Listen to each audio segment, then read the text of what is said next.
My name is Ava, and this is the story of how my husband thought he could outsmart me. It began with whispers in the dark, strange bank transactions I never made, and a name, Lena Morrow, that I had never heard before. Jason, my husband, wasn't just planning to leave me. He was planning to take everything, but he underestimated me. He thought I would crumble. Instead, I made the first move. I protected what was mine. And 1 week later, his entire plan fell apart. But the worst part wasn't the betrayal. It was realizing how long he'd been planning it, how many lies he had told, how far he was willing to go to destroy me. That night, I woke up to an empty bed. The cold sheets beside me said Jason had been gone a while. At first, I thought maybe he'd gone to the bathroom or to get a glass of water. But as I sat up, rubbing sleep from my eyes, I heard it. His voice, low, hushed, careful. The hallway light was off, but moonlight spilled across the floor, casting faint shadows. My stomach twisted. I followed the sound. Just a little longer. She doesn't suspect anything yet. I froze. My breath caught in my throat. Jason's voice was smooth, reassuring, like he was calming someone down. My heart slammed against my ribs. Who the hell was he talking to? I crept closer, trying to catch more of the conversation, but the words grew muffled. Then I heard his footsteps approaching. I barely had time to dart back into bed before he rounded the corner. I slid under the covers, pretending to sleep. The bed dipped. He climbed in beside me. A few moments later, he exhaled. Calm, relaxed, like nothing happened. I turned toward him, blinking like I'd just woken up. "Where were you?" His voice didn't hesitate. "Bathroom." "And the phone call?" "Just a client," he said. "I had to smooth out a case detail." I stared at him, watching for any flicker of guilt. He met my gaze, unreadable as always. Maybe I was overthinking. Maybe it was just work. But that sentence haunted me. She doesn't suspect anything yet. My throat tightened, but I forced myself to roll over. Not tonight. Not yet. The next morning, Jason was still asleep. I slipped out of bed, grabbed my phone, and padded barefoot to the kitchen. I didn't usually check our bank accounts. Jason handled the finances. But something felt wrong. I scrolled through the transactions. $500, $1,200, $750, $2,000. Dozens of withdrawals over the last 3 months. Small, frequent, and secret. Not bills, not investments, and definitely nothing we'd discussed. Behind me, footsteps. I locked my phone and turned. Jason was in the doorway, rubbing his neck. "Morning," he mumbled. "What's for breakfast?" I set my phone down. "I was about to ask you the same." He smirked, poured coffee. "Guess it's your turn then." I watched him sip from the mug. "I checked our bank account this morning," I said. Jason froze for a beat, just enough. His grip tightened on the cup before he forced a chuckle. "There are a lot of withdrawals," I added. "Things I don't recognize." He shrugged. "Just small investments. A few business opportunities. Nothing to worry about." Lies. I knew it. I just didn't know why. That day, he was glued to his phone. His calls were behind closed doors. His screen always faced down, and every time I looked at him, I saw a wall between us, one that hadn't been there before. That night, lying in bed, I stared at the ceiling. My thoughts raced. Jason had always been smooth, but something was off, deeply off. I turned to him. He was asleep, breathing steady, peaceful, like he had nothing to hide. But I wasn't convinced. Was I paranoid, or was something truly wrong? The next day, he strolled into the kitchen like everything was fine. "Mornin', babe," he said.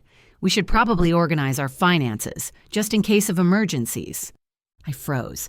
My hand clenched around my mug. "Our finances?" I asked. "Yeah," he said casually. "You know, your accounts, passwords, assets, everything in one place." Jason had never cared about my personal finances before. We shared bills, yes, but our savings were separate. That's how it had always been. I guess I could put something together, I said. He smiled, but his eyes flickered.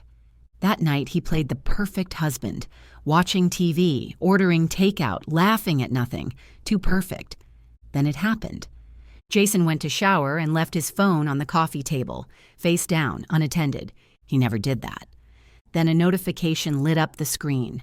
A message from Lena Morrow. Just make sure she stays in the dark, almost there. My breath caught. Who was Lena Morrow? And what did she mean by almost there?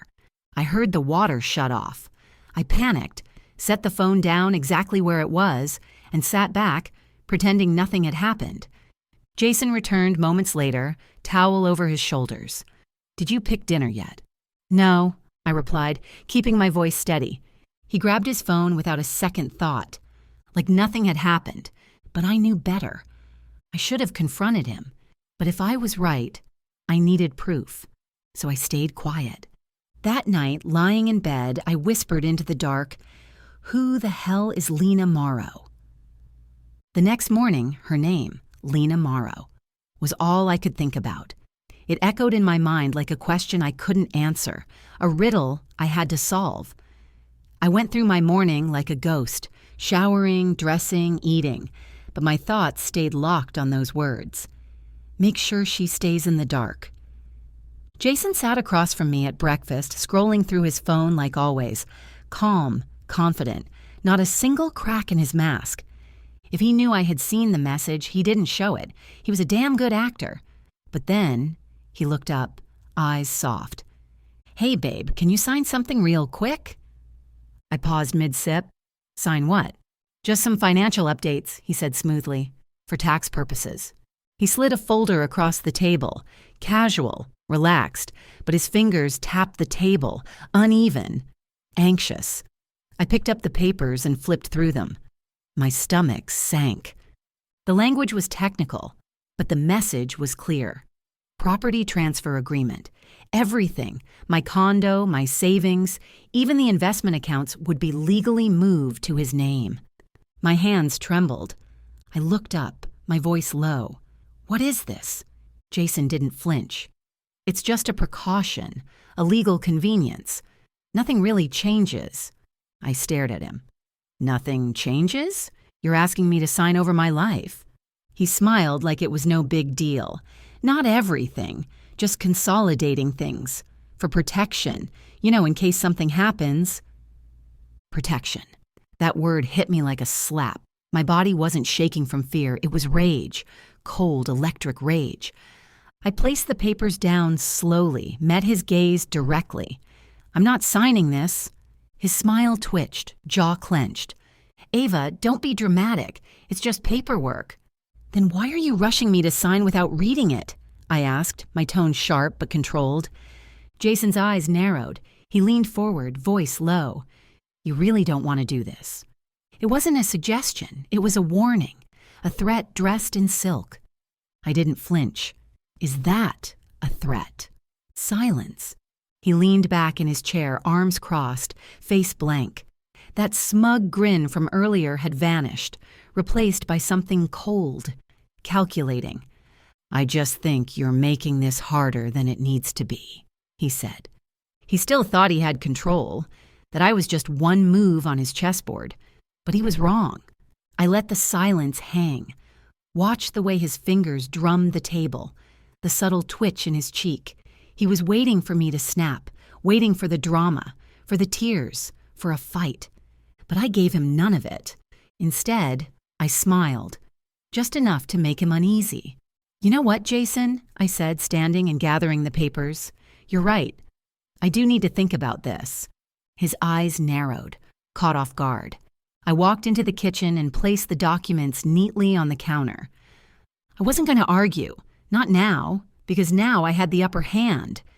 That night he acted like nothing happened, made himself a drink, scrolled through his phone, watched TV like he wasn't trying to steal my future from under me. But watching him, how he moved, how he spoke, I knew with a certainty that this wasn't about fixing our marriage.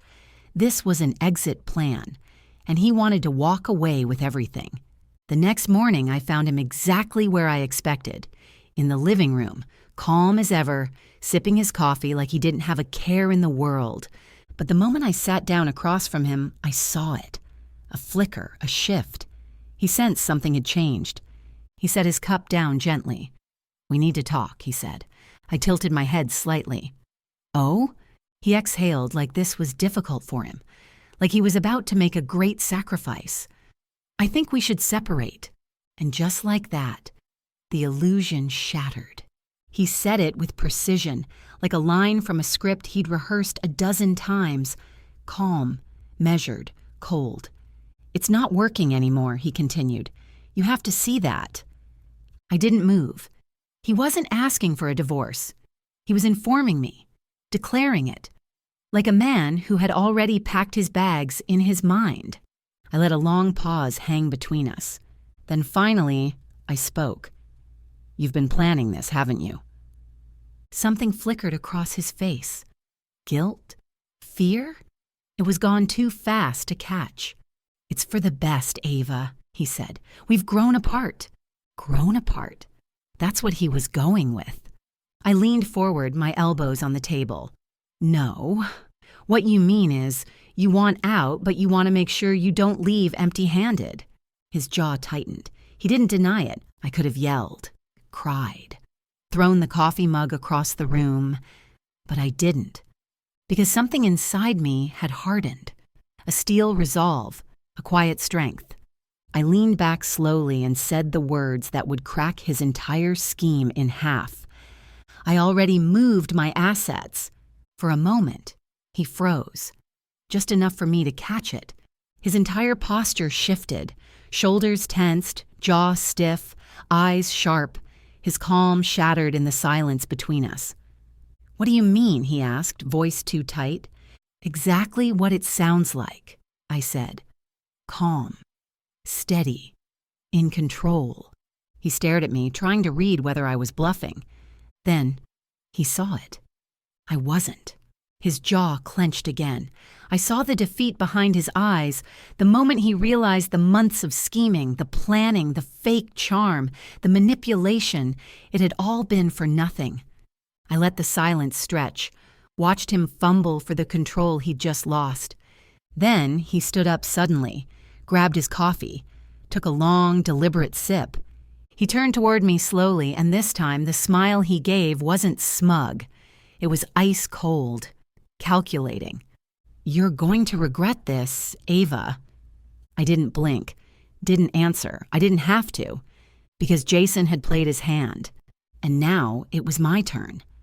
The morning air felt heavier than usual, bitter, still, intense. As I moved through my routine, nothing felt right. My coffee was cold before I even tasted it, and the silence inside the apartment seemed to press against me like a weight I couldn't shake. I tried to tell myself I was fine, that Jason's parting words, "You're going to regret this," meant nothing. But deep down, I knew they weren't idle. Then came the knock. Sharp, measured, official. I set my coffee down, took a breath, and opened the door. A man in a navy blazer stood there, his face blank, holding a thick envelope. "Ava Langston?" "Yes," he handed it over. "You've been served." And just like that, it began. I watched him walk away, the envelope heavy in my hands, like a weight I couldn't put down. I didn't even need to open it to know what it was. But I did anyway. I sat at the kitchen table, slid my nail under the flap, and pulled out the papers. Petition for dissolution of marriage. But it wasn't just that. Jason wanted half of everything. The condo, the car, 50% of all our shared assets. And because he had the gall, spousal support. I let out a bitter laugh. Of course.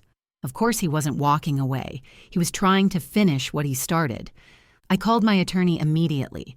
The smell of polished wood and legal paper filled the room as I sat across from her, handing her the documents.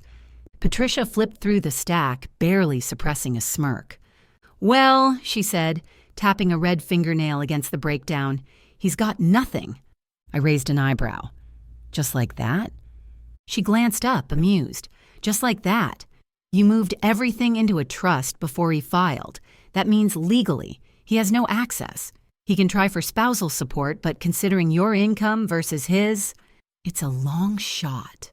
I exhaled slowly, tension finally beginning to lift from my shoulders. For the first time in weeks, I felt in control. Jason had been orchestrating this like a puppet master, pulling strings, spinning lies, planning every move. But he'd made the biggest mistake of all. He underestimated me. That evening, I had just poured myself a glass of wine when the front door slammed open. I didn't flinch. Jason stood there, fuming. His tie was loose, his jaw so clenched I could hear his teeth grinding. "You think you're so smart, don't you?" His voice cut like a knife. I took a slow sip of my wine, watched how the rage wrapped around him like a storm he couldn't control. "I think I'm finally protecting myself," I said, calm as ice. His fists curled at his sides. "You planned this." I set my glass down gently. "So did you." Silence. He stared at me, seething. Then, under his breath, like a man cornered with nothing left, he muttered, "This isn't over." I didn't answer, because I knew something now. I had won the first battle. But the war? It was just beginning. I wanted to believe it was over, that Jason had thrown his final punch and walked away. But I should have known better. Men like him don't walk away. They regroup. They scheme. They come back with a new weapon. And Jason's next attack came exactly where I wasn't expecting it. At work. It started small, odd glances. Conversations that stopped when I walked into a room. Colleagues suddenly avoiding eye contact or forcing uncomfortable smiles. By mid-morning, my assistant, Rachel, stood hesitantly in my office doorway, twisting her fingers nervously. "Hey, Ava, there's something you should know." I looked up from my laptop, already feeling a knot form in my stomach. "What is it?" She stepped inside, lowering her voice. "There's a rumor going around. I wasn't going to say anything, but—" "Rachel, just tell me." She swallowed hard. "People are saying that you took money from your joint accounts, that you've been laundering funds." The words hit like a slap. I stared at her, speechless. "I don't believe it," she said quickly. "But Jason's been talking to people, mutual friends, even lawyers. He's spreading it fast." I felt the heat rise in my chest. Fury, humiliation, shock. Jason wasn't just trying to take my money anymore. He was trying to ruin me, my name, my reputation, my career. By the time I got to Patricia's office, I was shaking. "This has to stop," I said, slamming a stack of printed screenshots on her desk. Text messages, social media posts, quiet accusations cloaked in gossip. "Now." Patricia looked through them, her face unreadable, then gave a short laugh. "He's desperate. He's slandering me." "Yes, but that also means we can use this." She leaned back, tapping a pen against her notepad. "If he's out there making false accusations, he's opening himself up to defamation charges. We'll send a cease and desist. If he ignores it, we escalate." I clenched my jaw. "I don't want to go back and forth in court. I just want him to stop." A new voice came from the doorway. "That's what he wants. For you to get emotional, to act impulsively." I turned and saw Beatrix, Patricia's legal strategist, step into the room, arms crossed, her gaze sharp. "You react too fast," she said. "He wins. You stay calm. You control the game." I nodded slowly, though every part of me burned with the desire to fight. But they were right. Jason wanted a reaction. He wanted chaos. He wanted me to lose control. Instead, I made a choice. I would fight, but on my terms. Later that evening, I found out where he'd be. Lark Light, an exclusive downtown restaurant where he loved to show off. I walked in without hesitation, heels clicking across the marble floor. He was there, laughing with two of his colleagues over drinks, his arrogance painted across his face like it belonged there. I didn't scream, I didn't confront. I simply walked up to the table, leaned in close, and whispered, "You have no idea what you've just started." His smirk twitched, just for a second. Then it returned, slick, smug. He wiped his mouth with his napkin and looked up at me with those challenging eyes. "Let's see what you've got then." I stepped back, said nothing more. Because this time, I wasn't playing fair. Jason had crossed a line. Now, it was my turn to erase it. I was halfway through my morning coffee when the phone rang. Patricia's name lit up the screen. I picked up, and before I could even say hello, she spoke, tight, urgent, and direct. "Ava, we have a problem." I felt my grip on the phone tighten. "What now?" There was a pause on the other end, followed by the faint sound of papers shuffling. "Jason just filed a motion," she said. "He's requesting a full financial audit." The words hit like a jolt of cold water. "On what grounds?" I asked, though I already knew the answer. "He's claiming you mismanaged joint assets," Patricia replied, "that you hid money and owe him a financial settlement." It was nonsense.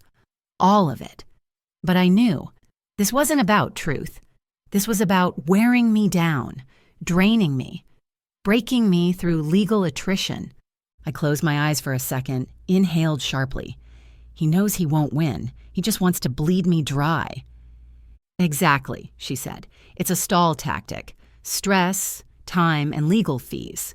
That's the point." I opened my eyes. "Not this time. I'll be at your office in an hour." By the time I walked in, she already had the entire motion spread out across her desk, notes scribbled in red ink. "Here's the good news," she said, sliding the packet toward me.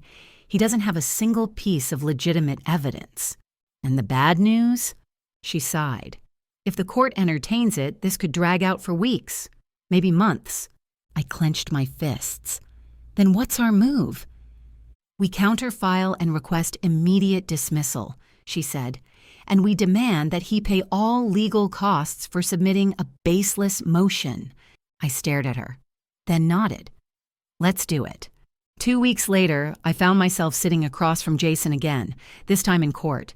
He was dressed sharp, his tie perfectly knotted, his face calm, smug. He still believed this was his moment. His attorney stood first. "Your Honor, my client believes Mrs. Langston has improperly moved joint assets to avoid a fair divorce settlement. We request a full forensic audit of all financial activity over the past 6 months." I didn't blink. Patricia rose, collected as ever. She adjusted her glasses and spoke clearly, her voice cutting through the courtroom like a knife. "All of my client's financial actions were made before Mr. Langston filed for divorce. There is zero evidence of fraud or mismanagement." She pushed a thick binder forward. "Additionally," she added, "we request that this motion be dismissed with prejudice and that Mr. Langston be required to pay all legal fees, as this is a clear attempt at financial harassment." The judge took their time reviewing the documents, face unreadable. The room was tense, silent, tight with anticipation. Jason watched me, waiting for me to squirm, to sweat, to panic. I didn't give him the satisfaction. Finally, the judge looked up. "The court finds no grounds for a financial audit. The motion is denied." Jason blinked. The judge continued, "Furthermore, Mr. Langston will be responsible for all legal fees associated with this motion due to lack of evidence." The gavel slammed down. Jason had lost again. Outside the courtroom, he walked past me without a word. But as he passed, I heard him mutter, just loud enough for me to hear, "You think this is over? Just wait." I stood there, still. Because I knew he wasn't done. Men like Jason never accept defeat. They wait, they plot, they come back, and he did. But this time, he came with someone else. I didn't have to wait long. The call came the very next morning. "Ava, we've got a serious problem," Patricia said. Her voice was sharp, rattled, the kind of voice that never came from her unless something was truly wrong. I gripped my phone tighter. "What is it?" There was a long pause, then the sound of shuffling papers. "Jason and Lena just filed a formal complaint," she said. "They're accusing you of financial fraud." My breath caught. The air felt thinner, like the walls of my apartment were suddenly closing in. They're claiming you falsified financial records, that you've been hiding income for months. I closed my eyes, trying to steady myself. Is it real? A bitter scoff echoed through the phone. Absolutely not, but it's detailed. Someone spent time putting this together, and if the court takes it seriously, Ava, this won't just be civil anymore. The words hung heavy in the air. This was no longer about a divorce. It was about my reputation, my future, my freedom. Patricia's voice lowered. They submitted forged documents, time-stamped transfers, fake reports. If the judge accepts it, we're looking at a full criminal investigation. The world tilted for a moment. I pressed my fingers to my temple, steadying my breath. But then, just as quickly as the panic came, Patricia added something else. We had Beatrix go through the documents. She found something. A flicker of hope sparked in my chest. What? She noticed the timestamps on their so-called evidence, and guess what? I waited, frozen. Those accounts didn't even exist at the time the transactions supposedly took place. And there it was, the mistake, the crack in their master plan. Relief didn't come immediately. I was still angry, still cornered. But the fear? It started to burn away, replaced by something far stronger, resolve. They had tried to destroy me, and now I was done playing defense. By the time I reached Patricia's office that afternoon, my voice was no longer trembling. I don't want to just clear my name, I said, placing my palms firmly on her desk. I want to bury them. Patricia didn't flinch. She studied me for a long second, then nodded. Good, she said, because we have everything we need to do it. She motioned to a folder. We brought in a forensic financial analyst. They confirmed what Beatrix found.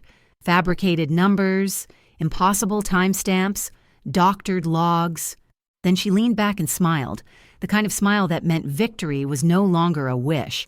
It was within reach. Here's what we do. We file a motion to prove the documents are forged. Then we countersue both Jason and Lena for defamation and for submitting falsified evidence in a legal proceeding. I stared at her. And I want full damages. Patricia's grin widened. I thought you might. 2 weeks later, I stood in court for the final time. Jason was there again, this time with Lena by his side. They both looked so sure, so smug, like they still believed they were pulling the strings. But as Patricia began laying out our case, exhibit by exhibit, timestamp by timestamp, I saw it. Jason's smirk slipped. Lena's confidence cracked. The forensic analyst testified next, walking the court through every fabricated detail, every impossibility. The room was silent, except for the sound of their case falling apart. And then came the final blow. Patricia slid a new folder across the judge's desk. Your Honor, she said calmly, in light of these fraudulent accusations, my client is filing a countersuit against Mr. Langston and Ms. Morrow for defamation and the submission of falsified legal documents. You could have heard a pin drop. Jason's lawyer turned, whispering frantically to him. Lena paled. Jason's jaw locked. Finally, their attorney stood. Your Honor, my client wishes to withdraw all claims. Of course he did. The judge nodded. Motion to dismiss is granted. Furthermore, Mr. Langston will be responsible for all legal fees related to these proceedings. The gavel came down one final time. Jason had lost. Completely. As we walked out of the courthouse, Jason brushed past me, silent, bitter. I didn't stop him. I didn't need to. I let him get a few steps ahead, then whispered just loud enough for him to hear, We done here? For the first time in months, I felt something I had almost forgotten. Peace. 2 days later, I sat across from Patricia one last time. She slid a folder across her polished desk, thick, stamped, and final. It's done, she said. Jason signed the settlement. I didn't reach for it immediately. My fingers hovered above the stack, like touching it would somehow make it all real. But I knew it already was. I opened the folder and scanned the pages. I had memorized the terms, but reading them in black and white still made my chest rise with a quiet wave of relief. Jason got nothing.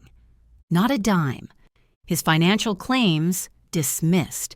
His defamation attempt backfired. His reputation shattered. He had tried to dismantle my life, and in the end, he walked away with less than nothing. Patricia leaned back in her chair, watching me with a rare, satisfied smile. "How do you feel?" she asked. I let out a soft laugh. It wasn't even a sound, more like an exhale of something I hadn't realized I was still holding. "Lighter," I said. "Good," she replied. "You deserve that." I nodded slowly, slipping the documents into my bag. This was the last piece, the final box checked, the final signature sealed. I stood and extended my hand. "Thank you, Patricia, for everything." She shook it firmly. "Go enjoy your life, Ava. You've earned it." And for the first time in a long, long time, I believed her. That evening, my mother insisted on hosting a quiet dinner to celebrate. She greeted me at the door with a warm hug, her arms wrapping around me with something deeper than relief. It was peace, gratitude, pride. "It's really over?" she whispered. "Yes," I murmured. "It is." Beatrix popped a bottle of champagne with a wicked grin.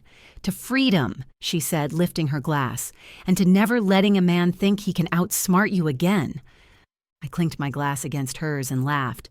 "I'll drink to that." We ate. We talked. We laughed more than I expected, and for the first time in months, I wasn't scanning the room for signs of disaster. I wasn't flinching when my phone buzzed. I wasn't holding my breath, waiting for the next shoe to drop. The war was over. Later that night, I stood alone on my balcony looking out at the Chicago skyline. The city lights shimmered beneath the velvet sky, stretching on forever like a world full of possibility. Everything felt different, because I was different. I was no longer the woman who ignored her instincts, no longer the woman who mistook comfort for trust, no longer the woman who believed silence meant safety. I had lost things. Yes, time. Trust. The version of love I thought I had. But I had gained more. Strength, clarity, control. My phone buzzed once, a number I didn't recognize. I didn't hesitate. Blocked. I turned back to my laptop and opened a blank document. A new chapter, a new beginning. A story not about him, but about me. This was my story now. Before we wrap up, let me leave you with something to think about. Life doesn't always test us in loud, dramatic moments. Sometimes it tests us in whispers, in gut feelings, in paperwork and silence, in shadows cast by people we once trusted. And when that test comes, you have a choice. Let it break you or let it build you. When I stood on the edge of losing everything, my name, my career, my dignity, I could have let fear consume me. But I chose something else. I chose to fight, not just for money, but for truth, for power, for me. So if you've ever felt betrayed, if someone tried to outmaneuver you, if you've ever had to fight alone, know this: you are stronger than you think. You are smarter than they expect. And you have the right to protect what's yours. Sometimes walking away isn't the loss. Sometimes it's the win. Now, I want to hear from you. Have you ever been blindsided by betrayal? Had to rebuild yourself from the ground up when someone tried to take everything? Share your story in the comments. I read every single one. And if this story resonated with you, drop a 1 in the comments or tell me where you're watching from. Don't forget to subscribe to the channel and hit that notification bell, because I've got so many more stories like this to share. Until next time, stay strong, stay smart, and never let anyone take away your power.